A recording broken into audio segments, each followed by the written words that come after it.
Memphis. Celebrations in Baghdad as Saddam Hussein offers to pull out of Kuwait, an offer with too many conditions. That Iraqi statement that first gave rise to hope, in fact, turned out to be a cruel hoax. This is NBC Nightly News with Tom Brokaw. Tonight, America at war. Good evening on a Friday that began with what seemed to be the promise of peace and ends with the prospect of a ground war ever closer. Saddam Hussein's offer to withdraw from Kuwait had so much bombast and conditions it ran for 5 pages, single-spaced. Among the conditions, an immediate ceasefire, Israeli withdrawal from the occupied territories, and Allied payments for repairs in Iraq. As NBC's John Cochran with the President and Kenny Bunkport reminds us tonight, the UN resolutions call for unconditional withdrawal. John, it was some day. Sure was. Tom, for the President, as for the rest of us, Saddam's offer caused an emotional roller coaster, but it was a short ride. One of Bush's aides tells me that for about 45 minutes, the President thought peace might have broken out. By the time Bush stopped off in Massachusetts to visit the Patriot missile plant, he had seen a copy of what Saddam actually proposed, not what some people thought he proposed. It's a cruel ploy. What he did was reiterate some conditions and add some new ones, and it's totally unacceptable to everybody. You know, my heart goes out to the people that in Iraq that you saw kind of jumping with joy early on, firing their weapons, which is, I guess, there, a sign of joy in the air. And only to recognize when the fine print came out that it was a step backwards. Bush was so encouraged by the initial response of Iraqis that he made a direct appeal to them. And there's another way for the bloodshed to stop, and that is for the Iraqi military and the Iraqi people to take matters into their own hands and force Saddam Hussein, the dictator, to step aside. Bush came to the Raytheon plant to praise the workers who make the Patriot, which has intercepted 41 of 42 Scud missiles launched by Saddam. A bargain for the American taxpayer, thinks Bush, who said Saddam's peace offer is no bargain. And there was just some more conditions, including asking the American taxpayer to pay for damage in Iraq. The other way around, the reparations sanctions are called for under the United Nations. Reparations for Iraq undoes the damage that it's done to its neighbors. So instead of talking peace, Bush was talking tough. I am going to stay with it. We are going to prevail, and our soldiers are going to come home with their heads high. Late today, a senior White House aide said Saddam's offer may signal that he is looking for an escape hatch. But, said the aide, Saddam is going about it the wrong way. Tom? Thank you, John Cochran. There was momentary elation at the Pentagon as well, but the business of war never stopped. NBC's Fred Francis is at his post again tonight. Fred? Tom, the Allied war machine did not blink. The final days, and by some accounts, the final hours of preparation for the ground war are upon us. All across a 200-mile front facing Kuwait and Iraq, nearly 500,000 American and Allied troops are positioned to invade north. Warplanes flew 800 sorties today, described as preparing the battlefield to attack 500,000 Iraqis who military officials say remain hunkered down. I think we've got him between a rock and a hard spot. I think we're able to take care of him in a hunker-down position, and if he wants to move, that's even more to our advantage. So I think the results of late are bearing fruit, and hopefully that's figuring into the calculations with the Iraqi leadership. Intelligence sources say intercepted communications reveal that Iraqi generals have told the Baghdad leadership that an Allied invasion could come at any time. Administration officials say that knowledge, that a ground offensive is near, may have led to Saddam's withdrawal offer. The sources say Saddam also knows that his frontline troops may not fight well. Other intercepted radio messages between tanks and command posts are urgent requests for food, water, and medical attention.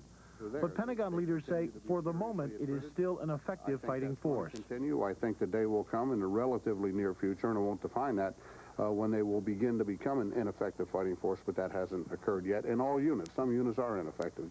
Other military men say that before these Allied forces attack, the Iraqi army can save itself by leaving its tanks and guns in place and simply heading back to Baghdad under a white flag. And Pentagon leaders have apparently convinced the president that any halt to bombing the battlefield to negotiate now would be folly. I would recommend against the bomb and pause because it could give them an opportunity to regenerate and could result in dead Americans in the future. There is a feeling here at the Pentagon that there is no turning back, that we will be into a ground war by this time next week. Tom? Thank you, Fred. For the American troops in Operation Desert Storm, the news out of Baghdad was no cause for celebration. As NBC's Mike Betcher tells us tonight, they kept their heads down and their guard up. The war didn't stop a beat. The jets continued flying. The troops kept preparing. Abide by the UN resolutions. If they cheered when they first heard the news, it lasted for only a short moment. A soldier is naturally distrustful of his enemy. So it was this time. After all the things we've heard from Saddam Hussein and all the things he's done, I don't think you could trust anything from that man. Sounds like it's too good to be true, and we'll have to see, and we'll believe it when we see it. Every soldier, whether a desert veteran or new arrival, felt he had good reason to doubt the sincerity of any peace offer from Iraq. He made a lot of promises before. Act out on those, but I believe it when I see it. I think he just bluffed them. And what I can see, until he move out here, all his troops, then he's talking about something, that he want to do something about clearing up the war and stuff. But until then, I can press on, give them everything we got. Today's empty hopes only reinforced what the troops had figured all along, that they would have to march north before they could march home. The ground force, the only way is going to get them out of Kuwait. That's the only way. I mean, sure, we're bombing them, and we're hurting them bad, but still, it's not going to pull them out. Since August, hopes that this all might end without a bloody ground war have been lifted and dashed several times. Skepticism has become a soldier's best defense. Mike Betcher, NBC News, Eastern Saudi Arabia. Well, Nightly News continues in a moment. The view from Baghdad and the Moscow role in all of this. So in my interview, they told me how Dow can take all this coal and turn it into clean burning gas. Wouldn't that cut down on acid rain? You got it. Sounds like one serious job, son. I just wish it wasn't so far away. Gonna miss you, Mike. Hey, take care of this for me. You can make a difference in what tomorrow brings. Son, show him what you got. 'Cause I'll let you do great things. Sure, I want my family to eat healthy. Doesn't everyone? But I can still cook foods we love. I just cook them smarter. And I trust Pam to help me do that. Even healthy foods like chicken can be loaded with fat and calories cooked in butter, margarine, or oil. Look at all the fat and calories they add compared to Pam, the healthier choice. That's why we're Pam people. When they eat healthy, I'm happy. No stick Pam cooking spray. It's the healthier way to cook. When the first sketchy reports of Saddam Hussein's withdrawal first were broadcast on Baghdad radio today, there was jubilation in the Iraqi capital over that offer. Jeremy Bowen of the BBC, reporting for NBC News, says, however, it quickly came to an end. Premature celebrations started on the streets of Baghdad minutes after the broadcast announcing that for the first time, Iraq was prepared to consider withdrawal from Kuwait. Thousands of bullets were fired into the air. One of the gunmen said they were doing it because the war was over. They seemed to assume that Iraq's preconditions would be accepted by the Allies. They were a fair price to pay, this man said, and peace would follow. Well, I hope so. Everybody hopes it will, yes. For a few hours, people started to think beyond the next air raid. But the announcement on Baghdad radio restated preconditions which had been rejected many times before. And it's possible that Saddam Hussein didn't expect them to be accepted this time either. The broadcast said Iraq was responding to the initiative launched by Yevgeny Primakov, the Soviet envoy, who visited Baghdad this week. Iraq's foreign minister, Tariq Aziz, is due in Moscow at the weekend. His message may be that Iraq is showing flexibility and that Moscow should put pressure on Washington to do the same. Anti-American and anti-Western feeling is very strong here after the attack on the air raid shelter at Al-Miriya in western Baghdad. Mourners were there again this morning. Washington's rejection of Iraq's preconditions for a ceasefire and for withdrawal will enrage them even further. Despite the air raids which resumed here tonight, perhaps as a direct result of them, people were talking about a fight to the finish before the announcement temporarily raised their hopes. The men who've been going today to Baghdad's mortuary to try to identify their families talked a great deal of that. The scenes there are appalling. The building is overflowing and corpses have been left in its yard. All the people at the mortuary can think about is their grief and revenge. Jeremy Bowen for NBC News, Baghdad. Well, President Bush was dismissing Saddam's offer today, and the preparations for war continued. The diplomatic channels were working overtime. NBC's John Dancy tonight on the small, encouraging signs and the larger dilemma facing the United States now. John. Tom, senior State Department officials believe Saddam Hussein is signaling he would like to negotiate, but there are so many conditions, it's not likely to happen. What was new in the Baghdad statement was this. Saddam said he would comply with Resolution 660 of the UN Security Council. That's the one that calls on Iraq to withdraw from Kuwait. He referred to Kuwait as Kuwait, not as the 19th province of Iraq. Senior State Department officials think Saddam is trying to get a negotiation going, probing to see what he can get. If that was his aim, it was rejected, at least publicly. Well, we're not in the market for deals. Secretary of State Baker was on the telephone quickly, making sure that the offer of a deal was rebuffed by the Allies, and it was. I think it is a sham, most certainly, yes. It really doesn't seem to be a serious attempt. In Egypt, 8 Arab nations rejected the offer. Egyptian Foreign Minister Esmet Abdel-Magid saying, "We don't see the Iraqi proposal as serious." But at the United Nations, where the Security Council met behind closed doors today, Iraq's move was finding some favor.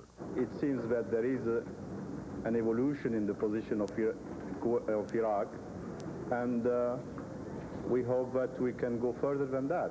The U.S. believes Saddam is trying to drive a wedge in the coalition. Certainly the Soviets today welcomed the news. The positive news from Iraq has been received with satisfaction and hope in Moscow. That's important because Iraqi Foreign Minister Tariq Aziz is due in Moscow Sunday. U.S. officials say Moscow still backs the coalition, but they do expect Gorbachev will ask Aziz whether there is negotiating room in Baghdad's statement of today. And the U.S. made it clear it would welcome anything that gets Iraq to comply with the UN resolutions. So to sum up, Iraq has opened the door a bit today. It is not completely open, and it is conditional. The United States won't accept it, but it would like to know more. Tom? Thanks, John. And there is very welcome news tonight about CBS correspondent Bob Simon and his 3-man crew. CBS has confirmed that they are alive and being held in Baghdad. Simon, Peter Bluff, Roberto Alvarez, and Juan Caldera disappeared 3 weeks ago while working near the Kuwaiti border. No word on when they may be released. Get your little behinds in there. All over the world, there's a ritual that takes place right before bedtime.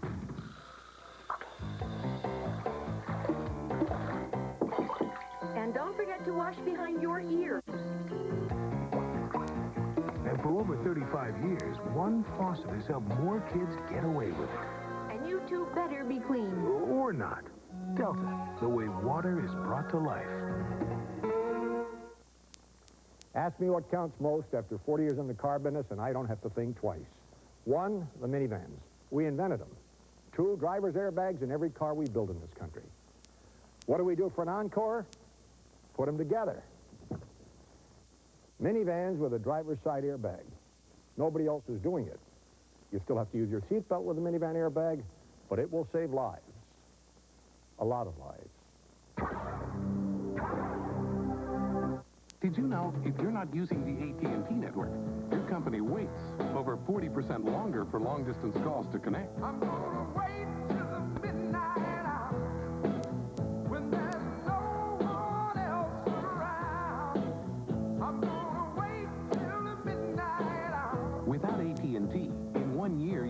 of paying people thousands of dollars to wait. I'm gonna wait till the Faster connections, another AT&T advantage. It's Color Tile's President's Day sale. Store-wide savings up to 67%. DuPont Stainmaster Carpet, incredible. Only $10.99 installed. And mini blinds, buy one, get two free. Tremendous reductions on ceramic floor and wall tile. Entire stock Armstrong no-wax floors, wood flooring, and wall covering too. So hurry. Save up to 67% at Color Tile's President's Day sale. Sale ends Monday. Joining me now from Washington is a key figure in the Persian Gulf situation, Saudi Arabia's ambassador to the United States, Prince Bandar bin Sultan. Mr. Ambassador, let me ask you, the fact that Saddam Hussein even made this offer, do you find any hope in that at all?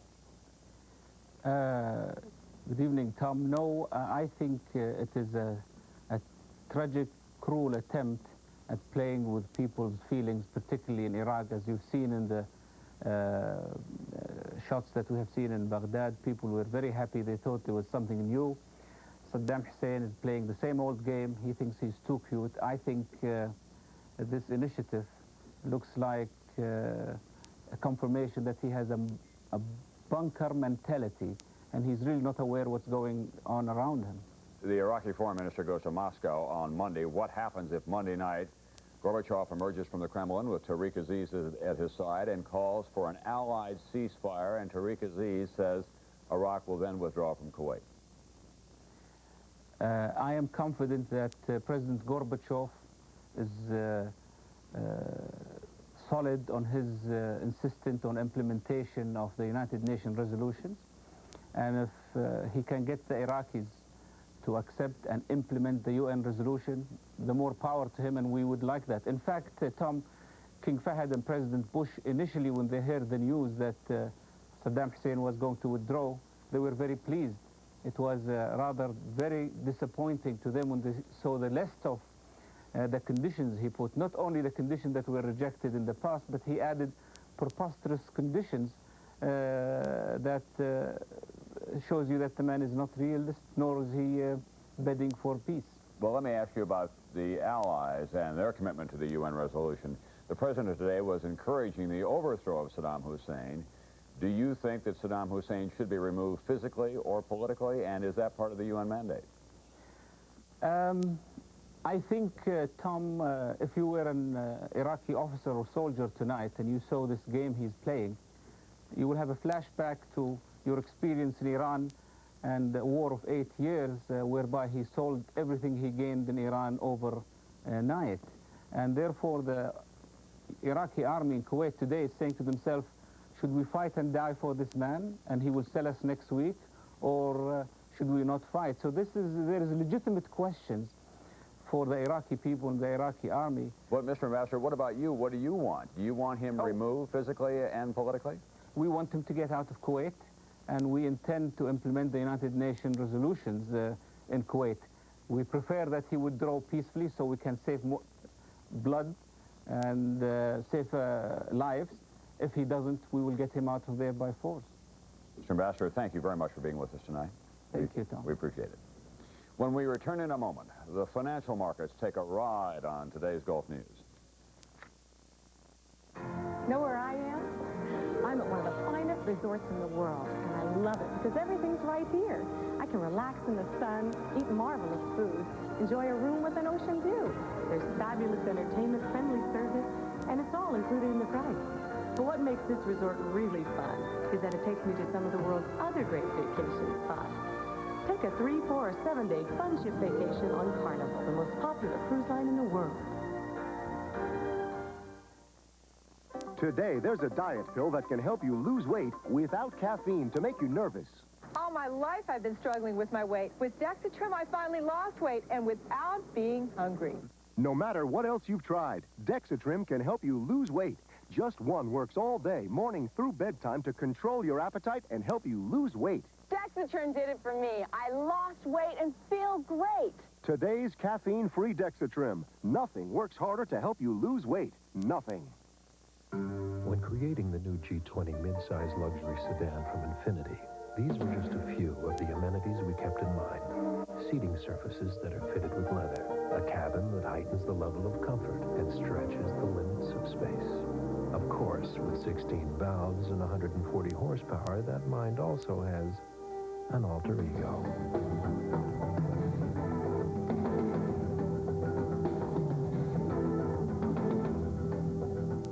Ziploc presents Fingerman. Hi, I'm here to demonstrate an amazing achievement. Introducing the new Gripper Zipper from Ziploc. Now the easiest closing bag there is. In fact, I can even close it with my hands tied behind my back. Yes, the zipper is grabbing hold. It's locking. Feel it close the first time, every time. Ziploc bags with the new Gripper Zipper. The easiest closing bag there is. Very good, Fingerman. You gonna time me now? Hey, where are you going? The hope early today that the war may be ending and the disappointment later on kept world financial markets jumping all day long. With every development, a new reaction. NBC Chief Financial Correspondent Mike Jensen tonight on this bumpy ride for investors today. 6:34 a.m. Broadcast reports hit the securities markets like a Scud missile, first in Europe. An urgent bulletin from the Associated Press. Iraq has agreed to withdraw from Kuwait. Within minutes, crude oil prices plunged more than $2 a barrel. Gold prices down $5 an ounce. The dollar went shooting up. So did stock prices. And there was a surge throughout Europe. In particular, we saw Germany and France rising very strongly. Analysts said American stocks would be up 70 points at the opening. Then came the details of Iraq's peace offer. All kinds of conditions, unrealistic. The markets turned on a dime. In New York, traders watched as European oil and gold prices recovered. The dollar came down. European stock prices fell. By 9:25 this morning, just before the opening of the New York Stock Exchange, brokers had become very skeptical about the war ending. At the opening on Wall Street, stock prices barely moved. A few blocks away, oil prices held their ground. American traders kept one eye on the ticker and one eye on the TV. When President Bush called the Iraqi announcement a cruel hoax, the Dow lost more than half its modest gains. By mid-morning, boredom had set in. Then in the afternoon, the markets turned again. Oil closed down $1.44. The Dow was up 57 points, mainly for technical reasons, not peace hopes. Traders said the day had been like a drill, a dry run that began and ended in Europe. If there is a true withdrawal without conditions, this sort of rally could take place again. Only it would be followed through with a rally in the United States and in Japan. That's the rally everyone's waiting for, the one that would help restore consumer confidence and bring on a quick recovery from the recession. Mike Jensen, NBC News, New York. So on Wall Street this week, the Dow Industrial Average gained almost 104 points in very heavy trading, closing at its highest level since July 20th. The Financial Report has been brought to you by Merrill Lynch. We're bullish on the future. When your child reaches college, the cost of a degree could exceed $110,000.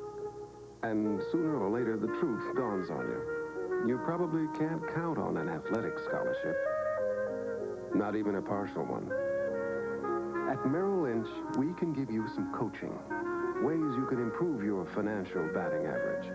We call it College Builder. You'll call it a home run. Merrill Lynch, we're bullish on your financial future. Red Lobster introduces something new, something delicious. It's our specially priced new Shrimp Sensations dinner, just $7.99, with the tang of succulent new shrimp Veracruz and the flair of zesty new Parmesan fried shrimp, together with popcorn shrimp. All this just $7.99 for a limited time, but only at Red Lobster. So hurry. Red Lobster for the seafood lovers. Over 10 years ago in restaurants across America, one instant coffee did something no other instant has ever done. If this is instant, we just bought ourselves another coffee. We've never had instant coffee this good. People who thought they were drinking fresh brewed coffee were secretly switched to Folgers Crystals. Real people, not actors. I mean, it just tastes like it's been brewed. This would wake me up. Try it yourself. Write to this address and get a free jar of Folgers Crystals, the only instant that dares to make believers out of fresh brewed coffee drinkers. I'll drink to that. What a feeling, feeling fresh. Introducing Fix-It Fresh with a crisp, clean feeling and a stronger hold than any other cream adhesive. A fresh new feeling and stronger hold are two new reasons to fix it and forget it.